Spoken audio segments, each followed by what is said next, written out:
Buenas noches, profe. Esta es la práctica número 1 de taller del tercer bimestre. Y empezamos.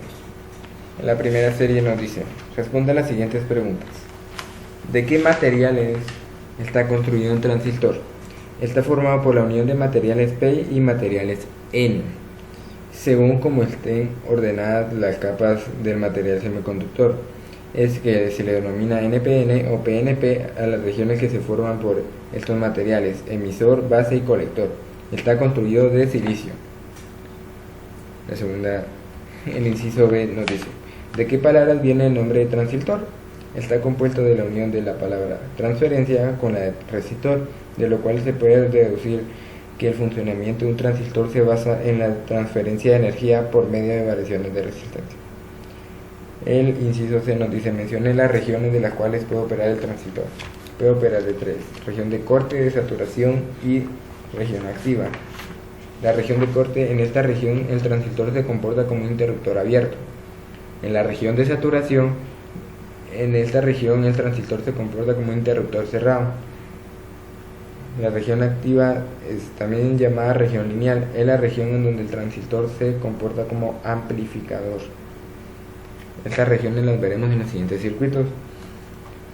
Y empezamos con la serie número 2, parte 1, lo cual sería la siguiente.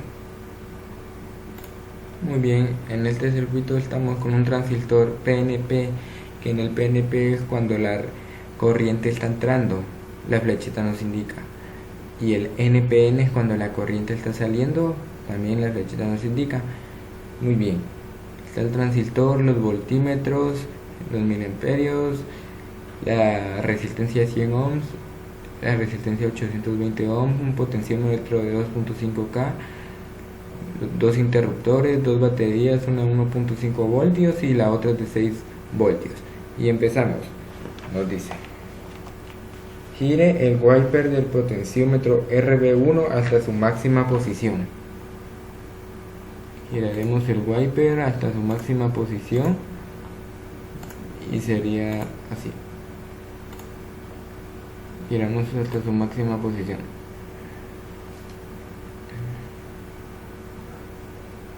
Ya está en su máxima posición. Ahora nos dice que cerremos los interruptores SW1 y SW2. Cerramos los interruptores. Están cerrados. Ahora nos dice: y mida la corriente del emisor y la del colector. Damos play y podemos observar la corriente del emisor es de 0.32 miliamperios y la del colector es de 0.32 miliamperios también. El paso 3 nos indica: con las condiciones del paso 2, anote los voltajes del emisor a la base, del colector a la base y del emisor al colector. Anote sus mediciones en las casillas marcadas en la tabla que se adjunta. Bien, y sería la siguiente. Como nos dice que tenemos del emisor a la base, sería 0.67 volts. Del colector a la base sería de menos 5.74 volts. Y del colector del emisor al colector sería de 6.41 volts. Muy bien, ahora el paso 4 nos dice: abra los interruptores. Los abriremos. Gira el wiper del potenciómetro RB1 hasta su mínima posición. Lo pondremos hasta su mínima, ya está en su mínima posición. Ahora, a continuación, cierre los interruptores SW1 y SW2.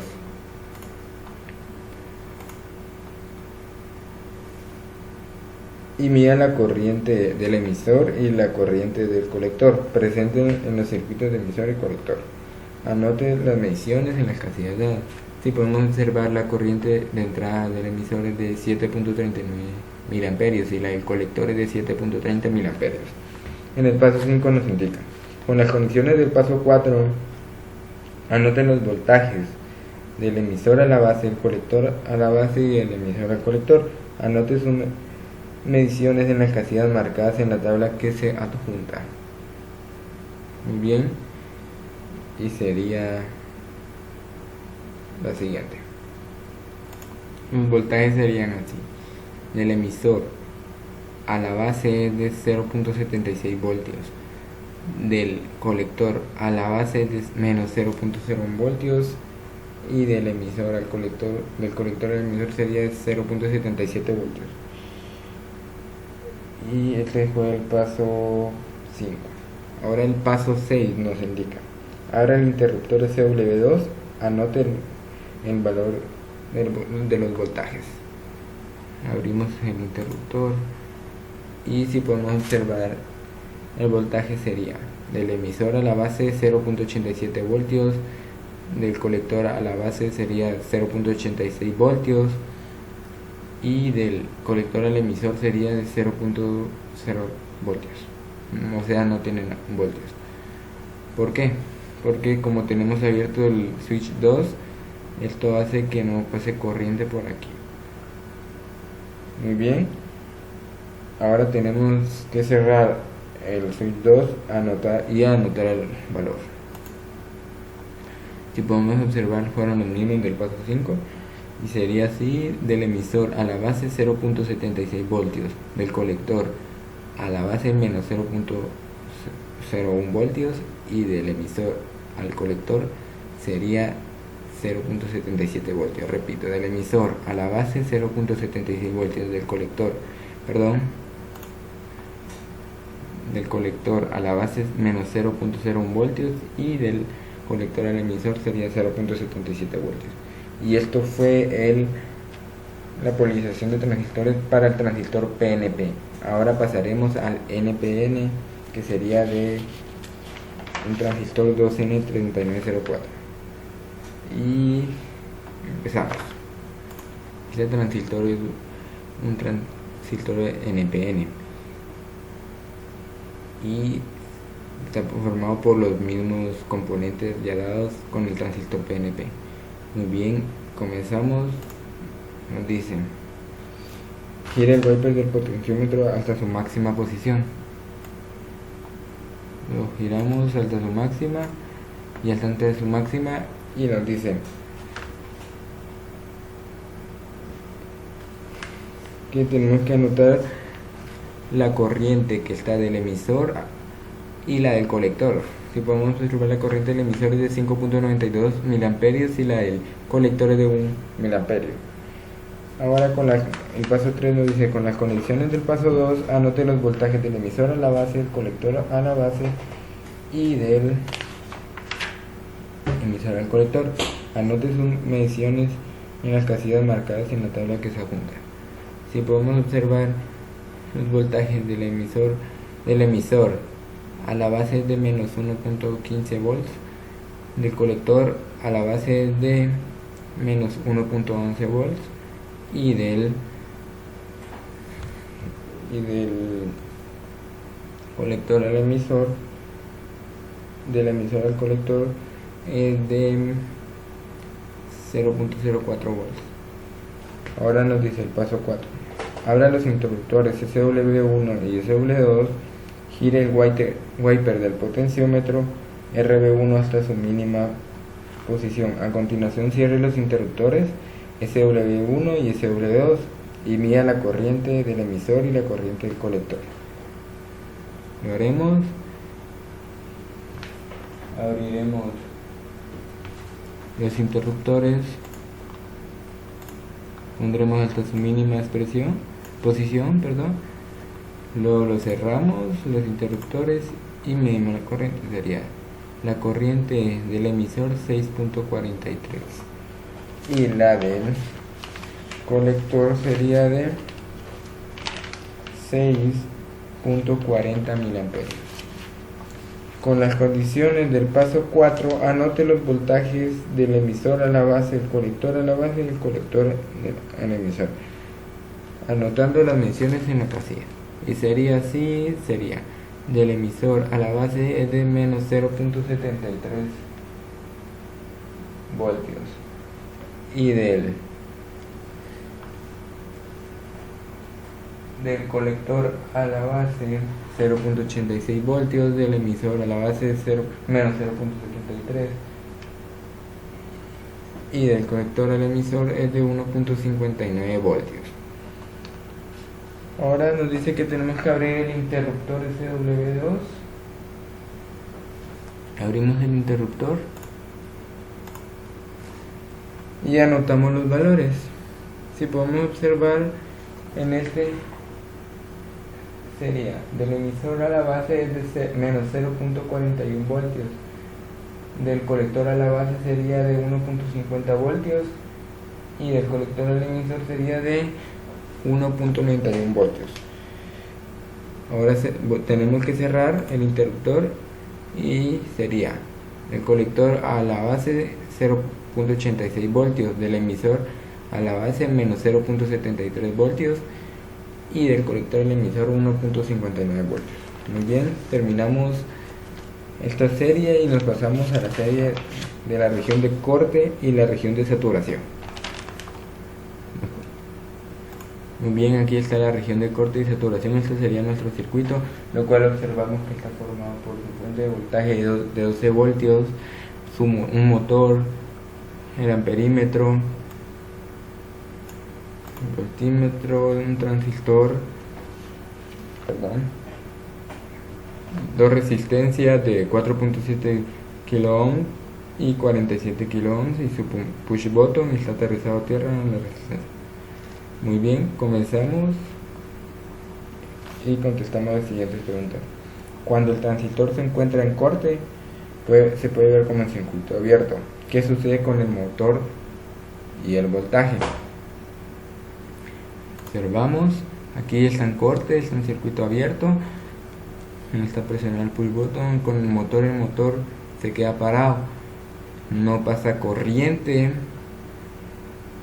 por nada y observamos el voltaje es de 12 voltios. Ahora daré un ejemplo de la región de corte. Si podemos observar aquí la región de corte, cuando es de corte la intensidad intenta pasar del colector al emisor, pero no puede ya que el paso está interrumpido. Si podemos observar aquí está interrumpido el paso y eso hace que no pase la corriente. Ahora observamos la región de saturación. Si podemos observar el motor está en movimiento, su corriente es de 0.16 amperios y el voltaje baja, es de 10.1 voltios. Mostraré un ejemplo de esto, sería aquí. La región de saturación es en saturación como la intensidad de la base ha cerrado, el paso entre el colector y emisor, la corriente entre el colector y emisor puede pasar. Este es un ejemplo para la región de corte y saturación. Volvemos a observar. Damos play. El motor está avanzando, la corriente es de 0.16 amperios, está pasando y el voltaje baja en el momento de la corriente cuando está en saturación, pero cuando está en corte, si podemos observar, el motor no avanza, no pasa la corriente y el voltaje es de 12 voltios. Cuando está en saturación es porque la base sobrepasa de los 0.7 voltios. Eso es cuando está en saturación. Cuando está en corte no está pasando nada corriente, el motor no avanza. Muy bien, y ahorita pasaremos a la última parte, que es la del amplificador. Muy bien, aquí está la última parte del amplificador. Si podemos observar, está su fuente de voltaje de 12 voltios, dos resistencias, una de 12 kilo ohms y 4.7 kilo ohms.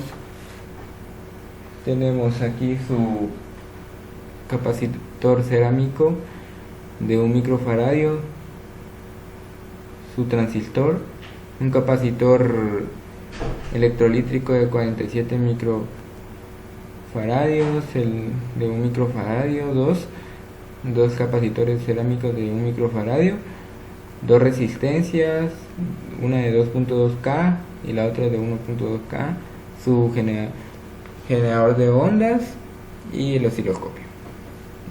Responderemos a las siguientes preguntas y estas son... Nos dice, comparando la señal de entrada con la señal de salida, ¿esta ha cambiado? Si ha cambiado, anótela. Y el inciso B nos dice, la forma de onda sigue en fase o se ha desfasado, es decir, donde antes estaba a su máximo, ahora está a su mínimo, y viceversa. Le haremos play para observar eso. Si podemos observar, yo aquí ya lo tengo, perdón, en su frecuencia de 0.1 con su rango, la frecuencia de 31.0, la amplitud es de 10 y aquí lo tenemos en el generador de 460. Muy bien, el canal A, ya he explicado antes cómo se utiliza el osciloscopio. Lo tenemos a 0.5 volts y 2 milivolts en la frecuencia. También aquí la tenemos en la posición de 50 del canal A. El canal C no lo estamos utilizando, pero en este momento no lo apagaré porque se miden todas las ondas. En el canal B tenemos la posición de 40 y lo tenemos a 14 milivolts. La frecuencia de tiempo lo tenemos a 0.5